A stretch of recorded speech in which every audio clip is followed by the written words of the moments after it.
আসসালামু আলাইকুম রহমতুল্লাহ। সুপ্রিয় দাখিল পরীক্ষা 2026 তোমরা যারা দিবে, তোমাদের জন্য আজকের এই সাজেশনটি খুবই গুরুত্বপূর্ণ। কারণ আজকে তোমাদেরকে আমি ইসলামের ইতিহাস সাজেশনটি দিব।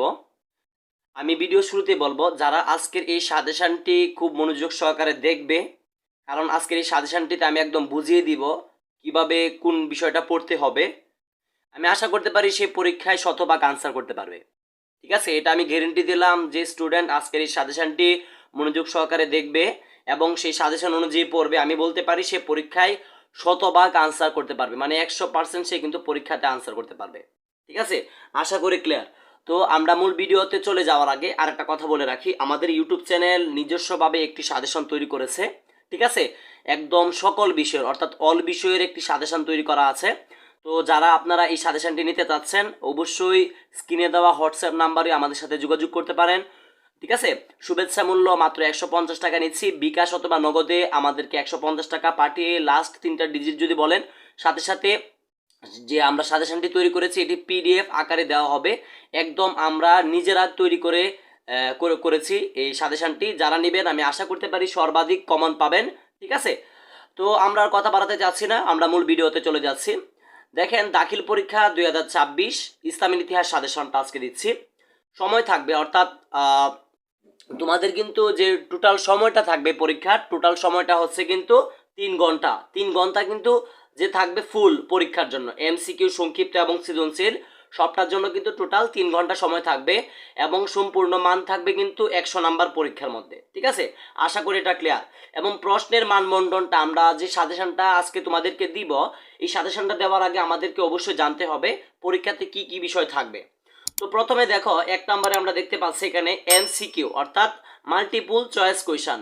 এমসিকিউর পূর্ণরূপ হচ্ছে মাল্টিপুল চয়েস কোয়েশন অর্থাৎ বহু নির্বাচনী প্রশ্ন। ঠিক আছে, তো বহু নির্বাচনী প্রশ্নই থাকবে হচ্ছে 30 নাম্বার। অর্থাৎ এখানে যে 30 নাম্বার থাকছে, 30 নাম্বার অর্থাৎ 30টা বহু নির্বাচনীর জন্য 30 নাম্বার পাবে। তারপরে থাকছে হচ্ছে সংক্ষিপ্ত প্রশ্ন, সংক্ষিপ্ত প্রশ্ন অর্থাৎ এসকিউ। ঠিক আছে, সংক্ষিপ্ত প্রশ্নের জন্য হচ্ছে তোমার 20 নাম্বার।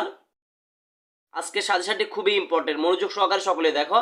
তারপরে থাকছে হচ্ছে সৃজনশীল, সৃজনশীলে থাকছে হচ্ছে 50 নাম্বার। ঠিক আছে, এই যে 50 নাম্বার, তো টোটাল দেখো 30 আর 20 হচ্ছে 50 আর 50 টোটাল কিন্তু হচ্ছে 100 নাম্বার। আশা করি এটা ক্লিয়ার যে পরীক্ষায় কি কি থাকবে সবকিছু বুঝতে পেরেছ এবং কত সময় থাকবে এবং কত মার্ক থাকবে এগুলো আশা করি যে ক্লিয়ার। তো তারপরে আমরা দেখব যে তোমাদের পরীক্ষার জন্য কি কি বিষয় পড়তে হবে। তো তোমাদের পরীক্ষাতে টোটাল আমি আগে বলে রাখি, তোমাদের পরীক্ষাতে এবার যে পরীক্ষাটা হবে সে পরীক্ষাতে টোটাল অধ্যায় থাকবে হচ্ছে প্রথম অধ্যায়, দ্বিতীয় অধ্যায়, তৃতীয় অধ্যায়, চতুর্থ অধ্যায়।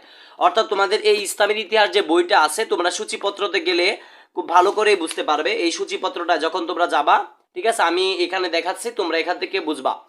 তো দেখো, এই তোমাদের এবারের যে বোর্ড পরীক্ষাটা হবে, বোর্ড পরীক্ষাতে টোটাল 4টি অধ্যায় আছে। প্রথম অধ্যায় আছে, দ্বিতীয় অধ্যায় আছে, তৃতীয় অধ্যায় আছে, চতুর্থ অধ্যায় আছে।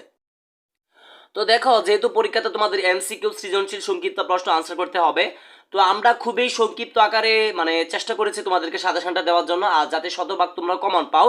তোমাদেরকে প্রথম অধ্যায়, দ্বিতীয় অধ্যায়, তৃতীয় অধ্যায়, চতুর্থ অধ্যায় থেকে খুব সুন্দরভাবে একটা সাজানো ভাবে তোমাদের সাথে উপস্থাপন করব, যেটি তোমরা খুব সহজে শিখতে পারবে। ঠিক আছে, তো আমি আশা করতে পারি যারা এই সাজেশনটা ভালো করে ফলো করবে শতভাগ তারা পরীক্ষায় আনসার করতে পারবে। আমরা ভিডিও শুরুতে বলেছিলাম, এখনও বলছি। তো দেখো, প্রথম অধ্যায় যে রয়েছে, প্রথম অধ্যায়ের মধ্যে আমরা এখানে 1টা 2টা 3টা 4টা 5টা পরিচ্ছেদ দিয়েছি।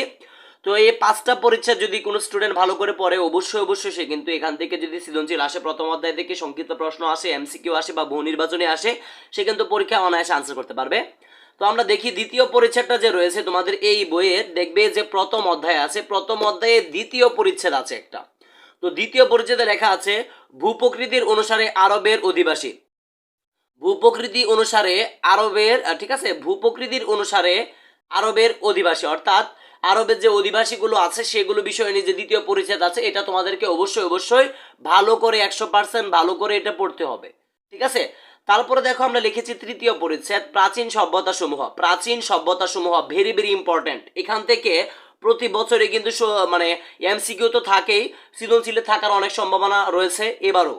তো আমি বলবো যে তৃতীয় পরিচ্ছেদটা আছে, প্রথম অধ্যায়ের তৃতীয় পরিচ্ছেদটা খুব ভালো করে পড়তে হবে। এই যে প্রাচীন সভ্যতাটা, প্রাচীন সভ্যতা সমূহের মধ্যে কি কি থাকতে পারে আমি খুব ভালো করে বলি যে প্রাচীন সভ্যতার মধ্যে কোনগুলো বেশি গুরুত্বপূর্ণ, যেমন মিশরীয় সভ্যতা রয়েছে, গ্রিক সভ্যতা রয়েছে, ঠিক আছে, মেসোপটেমিয়া সভ্যতা রয়েছে। এই যে সভ্যতাগুলো আছে, ঠিক আছে, বেবুলিনীয় সভ্যতা রয়েছে, অর্থাৎ যে সভ্যতাগুলো আছে প্রাচীন সভ্যতার মধ্যে তৃতীয় পরিচ্ছেদের আমি বলবো প্রত্যেকটা স্টুডেন্টকে এই সভ্যতাগুলো খুব ভালো করে মনে রাখার জন্য। এই সভ্যতাগুলো থেকে কিন্তু প্রায় সময় সৃজনশীল আসে, আর এমসিকিউ তো থাকবে এই সভ্যতা সমূহ থেকে। আশা করি এটা ক্লিয়ার। তারপরে দেখো তোমাদেরকে অবশ্যই চতুর্থ পরিচ্ছেদটা পড়তে হবে। দেখো আমি কিন্তু এখানে সবগুলো পরিচ্ছেদ দেইনি, যেগুলো ইম্পর্টেন্ট সেগুলো দিয়েছি, যেগুলো থেকে পরীক্ষায় প্রশ্ন আসে সেগুলোই দিয়েছি। প্রত্যেকটা সৃজনশীলের জন্য এগুলো কিন্তু খুবই ইম্পর্টেন্ট, সংক্ষিপ্ত প্রশ্নের জন্য ইম্পর্টেন্ট, এমসিকিউর জন্য ইম্পর্টেন্ট। আমি বলবো হেলাই খেলায় সময় না নষ্ট করে খুব তাড়াতাড়ি এগুলো শিখে নাও, ইনশাল্লাহ তোমার পরীক্ষা সব থেকে ভালো হবে। দেখো চতুর্থ পরিচ্ছেদের মধ্যে দিয়েছে জাহিলি যুগে আরবের রাজনৈতিক, সামাজিক, ধর্মীয়, অর্থনৈতিক ও সাংস্কৃতিক অবস্থা। অর্থাৎ এই চতুর্থ পরিচ্ছেদের মধ্যে জাহিলিয়া যুগে, অর্থাৎ জাহিলিয়া যুগ আমরা যেটা জানি, যে আমরা জানি নবী করিম সাল্লাল্লাহু আলাইহি ওয়াসাল্লামের জন্মের যে পূর্বের 100 বছরকে মূলত আইয়ামে জাহিলিয়া যুগ বলা হয়। অনেক মানে যে লেখক আছে বা অনেকে মতামত দিয়েছে যে পৃথিবী নাকি যে শুরু থেকেই মানে যে জাহিলি যুগ ছিল, কিন্তু এটা আসলে আমরা মানে এটা অ্যালাউ করি না, এটা আসলে ভুল সিদ্ধান্ত। অর্থাৎ আমরা যেটা সঠিকভাবে বলতে পারি বা আমরা যেটা বইয়ের আলোকে সঠিক যেটা সিদ্ধান্ত সেটা হচ্ছে জাহিলি যুগ বলা হয় নবী করিম সাল্লাল্লাহু আলাইহি ওয়াসাল্লামের জন্মের পূর্বের 100 বছরকে আইয়ামে জাহিলিয়া যুগ বলা হয়, অর্থাৎ অন্ধকার যুগ বলা হয়। এই বিষয়টাই কিন্তু এখানে আছে, অর্থাৎ চতুর্থ পরিচ্ছেদে আছে। আমি বলবো যে চতুর্থ পরিচ্ছেদটা খুব ভালো করে শেখার জন্য।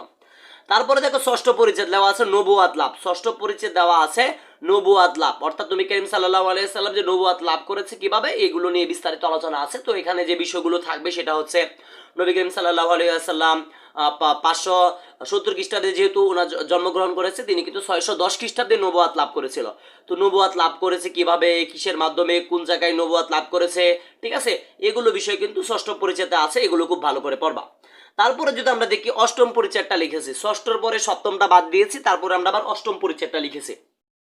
অষ্টম পরিচ্ছেদে আছে যে মদিনাবাসীদের মধ্যে ইসলাম প্রচার, খুবই গুরুত্বপূর্ণ একটা বিষয়। এটাও আমি বলবো 100% মনোযোগ দিয়ে পড়ার জন্য। এখান থেকে প্রতি বছরই কম বেশ প্রশ্ন থাকে, এবারও কিন্তু এখান থেকে থাকার সম্ভাবনা অনেক বেশি। তো মদিনাবাসীদের মধ্যে ইসলাম প্রচার, ঠিক আছে, তো এই বিষয়টা খুব ভালো করে পড়বা। অর্থাৎ মদিনাবাসীদের মধ্যে নবী করিম সাল্লাল্লাহু আলাইহি ওয়াসাল্লাম কিভাবে ইসলাম প্রচার করেছেন, ঠিক আছে, কিভাবে সম্প্রসারণ ঘটিয়েছেন মদিনায়, সেগুলো নিয়ে কিন্তু এখানে বিস্তারিত আলোচনা আছে। তো একটা জিনিস যদি আমরা লক্ষ্য করি তাহলে দেখতে পাচ্ছি যে প্রথম অধ্যায় থেকে আমি চ্যালেঞ্জ করলাম তোমাদের সাথে, যে স্টুডেন্ট এই যে পরিচ্ছেদগুলো দিয়েছি আর যে যে বিষয়গুলো দিয়েছি, এই বিষয়গুলো যদি সে বুঝে বুঝে এই বইটা থেকে পড়তে পারে, প্রত্যেকটা বিষয়ে কিন্তু এই বইয়ের মধ্যে দেওয়া আছে খুব সুন্দর করে, ঠিক আছে। তো যে স্টুডেন্ট এই পরিচ্ছেদগুলো খুব ভালো করে পড়বে প্রথম অধ্যায়ের, আমি আশা করতে পারি প্রথম অধ্যায় থেকে যদি সৃজনশীল আসে সে কিন্তু 100% সে এখান থেকে কিন্তু আনসার করতে পারবে, ঠিক আছে। তো আমরা টোটাল যে 4টি অধ্যায় নিয়ে এসেছি, 4টির মধ্যে একটি অধ্যায় কিন্তু এই মাত্র কমপ্লিট করলাম, যে যে বিষয়গুলো পড়তে হবে। তো তারপরে আমরা চলে যাচ্ছি দ্বিতীয় অধ্যায়ে। তো দ্বিতীয় অধ্যায়টাও খুবই খুবই ইম্পর্ট্যান্ট একটা অধ্যায়, কারণ আমরা জানি দ্বিতীয় অধ্যায়টাই কিন্তু নবী করিম সাল্লাল্লাহু আলাইহি ওয়াসাল্লামের মদিনা জীবন সংক্রান্ত সবকিছু এখানে লিপিবদ্ধ আছে। আর দ্বিতীয় অধ্যায় থেকে সবসময় কিন্তু প্রশ্ন থাকে, কেন থাকে আজকে আমি সেটাই তোমাদেরকে দেখাবো। দ্বিতীয় অধ্যায় থেকে প্রথমে আমি বলবো যে প্রথম পরিচ্ছেদটা তোমাদেরকে পড়তে হবে মদিনার অধিবাসী ও সনদ, ঠিক আছে। অর্থাৎ প্রথম পরিচ্ছেদটা কেন পড়তে হবে, প্রথম পরিচ্ছেদটা অনেক ইম্পর্টেন্ট। তোমাদেরকে যদি আমি এটা নিয়ে একটু রিভিউ দিই, সেটা হচ্ছে মদিনার অধিবাসী, অর্থাৎ মদিনার অধিবাসীরা কেমন ছিল, মদিনার অধিবাসীরা কয় ভাগে বিভক্ত ছিল, সেগুলো নিয়ে বিস্তারিত আলোচনা থাকবে। এবং সনদ, আমরা জানি যে মদিনায় যাওয়ার পর নবী করিম সাল্লাল্লাহু আলাইহি ওয়াসাল্লাম লিখিত একটি সংবিধান তৈরি করেছিলেন, যেটিকে বলা হয় মদিনা সনদ, ঠিক আছে। যা এই লিখিত সংবিধানটাই কিন্তু ইসলামের ইতিহাস না, শুধু পৃথিবীর ইতিহাসে সর্বপ্রথম লিখিত সংবিধান হচ্ছে মদিনা সনদ। তো সেই কারণে কিন্তু প্রথম পরিচ্ছেদে যে মদিনার অধিবাসী ও সনদ খুবই ইম্পর্টেন্ট, এটা তোমাদেরকে অবশ্যই ভালো করে শিখতে হবে তোমাদের পরীক্ষায় এ প্লাস পাওয়ার জন্য, ঠিক আছে। আমি কিন্তু খুব ভালো করে সিরিয়াস ভাবে বলছি, যারা এ প্লাস পেতে চাও পরীক্ষাতে তোমাদেরকে কিন্তু এই অধ্যায়গুলো পড়তেই হবে। এই অধ্যায়গুলো যে স্টুডেন্ট ভালো করে পড়বে তার এমসিকিউ সংক্ষিপ্ত প্রশ্ন A to Z কিন্তু কভার হয়ে যাবে। তারপরে দেখি আমরা যে তৃতীয় পরিচ্ছেদটা আমাদেরকে খেয়াল করতে হবে, যে দেখো ইহুদিদের সাথে হযরত মুহাম্মদ সাল্লাল্লাহু আলাইহি ওয়াসাল্লামের সম্পর্ক, খুবই খুবই গুরুত্বপূর্ণ একটা প্রশ্ন কিন্তু এটা থাকতে পারে। ইহুদিদের সাথে হযরত মুহাম্মদ সাল্লাল্লাহু আলাইহি ওয়াসাল্লাম কেমন সম্পর্ক ছিল, তো এগুলো নিয়ে কেমন প্রশ্ন থাকতে পারে আমি তোমাদেরকে যদি একটু বলি, সৃজনশীল আসতে পারে যে অমুকের সাথে অমুকের খুব সম্পর্ক ছিল, বা এই নেতার সাথে বিরোধী দলের কারো মানে সম্পর্ক ছিল, ঠিক আছে। তো এগুলো নিয়ে তোমাকে উদাহরণস্বরূপ দিতে পারে সৃজনশীলে, যে এটার সাথে কোন মানে সৃজনশীলের সাথে আমরা পাঠ্য বইয়ের আলোকে কিসের মিল পাই, তো আমরা কিন্তু তখন কিন্তু এই যে এই বিষয়টা আমাদেরকে জানতে হবে। যদি আমরা না জানি তাহলে কিন্তু আমরা পরীক্ষায় আনসার করতে পারবো না। ঠিক আছে, তো দ্বিতীয় অধ্যায় থেকে প্রথম পরিচ্ছেদ, তৃতীয় পরিচ্ছেদ দিয়েছি, দ্বিতীয় পরিচ্ছেদটা আমরা দেইনি, তো দ্বিতীয় পরিচ্ছেদ দরকার নেই। প্রথম পরিচ্ছেদ, দ্বিতীয় পরিচ্ছেদ, আশা করি এটা বুঝতে পেরেছো। তো তারপরে আমরা সরাসরি চলে যাব হচ্ছে যে দ্বিতীয় পরিচ্ছেদ। ঠিক আছে, দুঃখিত, আমরা যে দ্বিতীয় অধ্যায়ের প্রথম পরিচ্ছেদ দিয়েছি, তৃতীয় পরিচ্ছেদটাও দিয়েছি। দেখছো, ভালো করে দেখো, দ্বিতীয় অধ্যায়ের প্রথম পরিচ্ছেদ দিয়েছি, তৃতীয় পরিচ্ছেদ দিয়েছি, এবং দ্বিতীয় অধ্যায়ের এই কিন্তু আবার আমরা দ্বিতীয় পরিচ্ছেদটাও দিয়েছি। দ্বিতীয় অধ্যায়ে দ্বিতীয় পরিচ্ছেদেও আছে যে যুদ্ধ ও শান্তি নীতি। দেখো, এটা খুবই খুবই ইম্পর্টেন্ট। এখান থেকে একটা সৃজনশীল থাকবেই থাকবে, মাস্ট এখান থেকে থাকবে, 100% লিখে দিলাম যে দ্বিতীয় পরিচ্ছেদের যুদ্ধ ও শান্তিনীতি থেকে একটা পরীক্ষা থাকবেই। যেমন আমি যদি তোমাদেরকে বলি, ইসলামের ইতিহাসে যে প্রথম যুদ্ধগুলো হয়েছে, সব থেকে বড় যুদ্ধ হচ্ছে বদরের যুদ্ধ। বদরের যুদ্ধ হয়েছে 624 খ্রিস্টাব্দে, উহুদের যুদ্ধ হয়েছে 625 খ্রিস্টাব্দে, খন্দকের যুদ্ধ হয়েছে 627 খ্রিস্টাব্দে, এবং যে হুদায়বিয়ার সন্ধি হয়েছে 628 খ্রিস্টাব্দে। অর্থাৎ যুদ্ধ ও শান্তিনীতি, আমরা জানি যে যুদ্ধ ও শান্তিনীতিগুলো থেকে প্রতি বছরই কিন্তু প্রশ্ন এসে থাকে। তোমরা যারা জানো তোমরা বলতে পারবে। ঠিক আছে, আমি বলবো যে এই যুদ্ধ ও শান্তিনীতি নিয়ে কিন্তু, অর্থাৎ দ্বিতীয় পরিচ্ছেদ, দ্বিতীয় অধ্যায়ের এই যে দ্বিতীয় অধ্যায়ের, দেখো দ্বিতীয় অধ্যায়ের এই যে দ্বিতীয় পরিচ্ছেদ থেকে কিন্তু একটা সৃজনশীল থাকবে, মাস্ট, 100% গ্যারেন্টি দিয়ে দিলাম। তোমরা কিন্তু কিভাবে বের করবে আমি তোমাদেরকে বোঝাচ্ছি। আমি যেভাবে দিচ্ছি সরাসরি এখানে আসবে। এই যে তোমাদের এই বইটা আছে, বইয়ের যে তোমাদের সূচিপত্র রয়েছে, সূচিপত্র থেকে আমি এখানে যেভাবে দিচ্ছি এভাবে তোমরা বের করে শিখে নিবে। ঠিক আছে, আমি এখানে দেখাচ্ছি না, এখানে দেখলে তোমরা ভালো করে বুঝতে পারবে না, যে কারণে আমি কিন্তু খাতায় লিখে একদম ভালো করে বোঝাচ্ছি। অনেকে আমাকে বলে যে যে ইসলামের ইতিহাস ক্লাস দেওয়ার জন্য। ইসলামের ইতিহাস আমার ইউটিউব চ্যানেলে কিন্তু অলরেডি অনেক ক্লাস আছে, তোমরা দেখে নিতে পারো।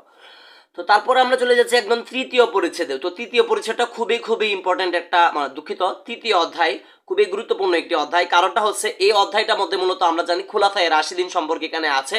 তো এখানে আমরা বলবো যে এই যে তিনটা মানে তৃতীয় অধ্যায়ে যে এখানে লেখা আছে, হযরত আবু বকর রাদিয়াল্লাহু তাআলা আনহু, উমর রাদিয়াল্লাহু তাআলা আনহু, উসমান রাদিয়াল্লাহু তাআলা এবং হযরত আলী রাদিয়াল্লাহু তাআলা আনহু। অর্থাৎ আমি এখানে বিস্তারিত কিছু বলবো না, তোমাদেরকে শুধু এতটুকুই বলবো, তোমাদের সহজের জন্য আমি এভাবে লিখেছি।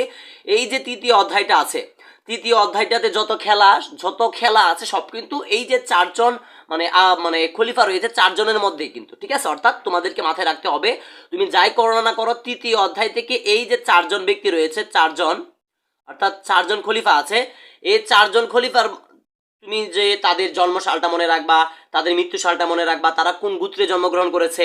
আমরা জানি আবু বকর রাদিয়াল্লাহু তাআলা জন্মগ্রহণ করেছে তাইম গোত্রে, উমর রাদিয়াল্লাহু তাআলা জন্মগ্রহণ করেছে, ঠিক আছে, তা উমর রাদিয়াল্লাহু তাআলা আদি গোত্রে জন্মগ্রহণ করেছে। তো আমি বলতে চাচ্ছি তোমাদেরকে যে জিনিসটা বোঝা, সেটা হচ্ছে তোমাদেরকে শুধু আমি প্রেশার দিলাম না, যাতে তোমরা খুব সহজে পড়তে পারো। তৃতীয় অধ্যায় থেকে এই চারজন খলিফা সম্পর্কে একটু বিস্তারিত জানার চেষ্টা করবা। অর্থাৎ আবু বকর রাদিয়াল্লাহু তাআলা কত বছর ক্ষমতায় ছিলেন, উমর রাদিয়াল্লাহু তাআলা কত বছর ক্ষমতায় ছিলেন, উসমান রাদিয়াল্লাহু তাআলা কত বছর ক্ষমতায় ছিলেন, আলী রাদিয়াল্লাহু তাআলা কত বছর ক্ষমতায় ছিলেন, এবং তারা কি কি সংস্কার করেছে। ঠিক আছে, অর্থাৎ আবু বকর, উমর, উসমান, আলী, এই চারজন খলিফা সম্পর্কে তোমাদেরকে এ টু জেড তাদের সংক্ষিপ্তভাবে সবকিছু জানার চেষ্টা করবা, খুব সহজভাবে। ঠিক আছে, এটা খুব কঠিন একটা বিষয় না, খুব সহজে কিন্তু এগুলো পড়তে পারবা। আশা করি তৃতীয় অধ্যায়ের বিষয়টা তোমরা বুঝতে পেরেছো। আমি এত কিছু দেইনি, শুধু চারজন খলিফার নাম দিয়েছি। তৃতীয় অধ্যায় থেকে চারজন খলিফা সম্পর্কে তোমরা জানবা, তারা কি কি সংস্কার করেছিল, তারা ইসলামের জন্য কি কি করেছিল, এগুলো জানবা। তাহলে এনাফ। এখান থেকে যদি একটা সৃজনশীল আসে, ইনশাল্লাহ অবশ্যই 100% কিন্তু তোমরা পরীক্ষা আনসার করতে পারবা। তারপরে দেখো সর্বশেষ চতুর্থ অধ্যায়। আমরা জানি এবার এই পরীক্ষাতে টোটাল 4টি অধ্যায় থাকবে, প্রথম, দ্বিতীয়, তৃতীয়, চতুর্থ। তো চতুর্থ অধ্যায় কিন্তু আমরা অলরেডি আছি। তো চতুর্থ অধ্যায় থেকে মাত্র এই তিনটা বিষয় যারা পড়বে, অবশ্যই আমি বলতে পারি এই তিনটা থেকে কিন্তু অবশ্যই সৃজনশীল পরীক্ষায় কমন থাকবেই থাকবে। তো দেখো চতুর্থ অধ্যায় থেকে আমরা তিনটা দিয়েছি টোটাল। তো প্রথমে দিয়েছি, দেখো দ্বিতীয় পরিচয়টা দিয়েছি আরবদের সিন্ধু ও মুলতান অভিযান। ঠিক আছে, আরবদের সিন্ধু ও মুলতান অভিযান, এটা খুব ভালো করে পড়ার চেষ্টা করবা তোমরা। যে চতুর্থ অধ্যায় রয়েছে, চতুর্থ অধ্যায় এই বইয়ের চতুর্থ অধ্যায়ে যাওয়ার পর দেখবা যে দ্বিতীয় পরিচ্ছেদ আছে, এই দ্বিতীয় পরিচ্ছেদটা খুব ভালো করে বোঝার চেষ্টা করবা। এই চতুর্থ অধ্যায়টা কিন্তু কঠিন একটা অধ্যায়, কারণ এখানে অনেক রাজার নাম মনে রাখতে হয়, সাল মনে রাখতে হয়, এগুলো অনেক কিন্তু মনে থাকে না ভালো করে না পড়লে। তো তারপরে দেখো তৃতীয় পরিচ্ছেদটা আমরা লিখেছি সুলতান মাহমুদ। খুবই খুবই ইম্পর্টেন্ট একটা প্রশ্ন। এই সুলতান মাহমুদ থেকে কিন্তু প্রায় সময় সৃজনশীল পরীক্ষা, সংক্ষিপ্ত প্রশ্ন, এমসিকিউ থাকতে পারে। ঠিক আছে। তোমরা আমরা জানি যে এর আগে তোমাদের 2026-এর আগে কিন্তু সংক্ষিপ্ত প্রশ্ন ছিল না, কিন্তু সুলতান মাহমুদ থেকে অনেক সংক্ষিপ্ত প্রশ্ন এসেছে, সৃজনশীল এসেছে, এবং তোমাদেরও কিন্তু এবার আসার অনেক সম্ভাবনা রয়েছে। তারপরে দেখো পঞ্চম পরিচ্ছেদ কুতুবুদ্দিন আইবেক, এটা খুবই ইম্পর্টেন্ট একটা বিষয়। কুতুবুদ্দিন আইবেক এটাও খুব ভালো করে পড়বা।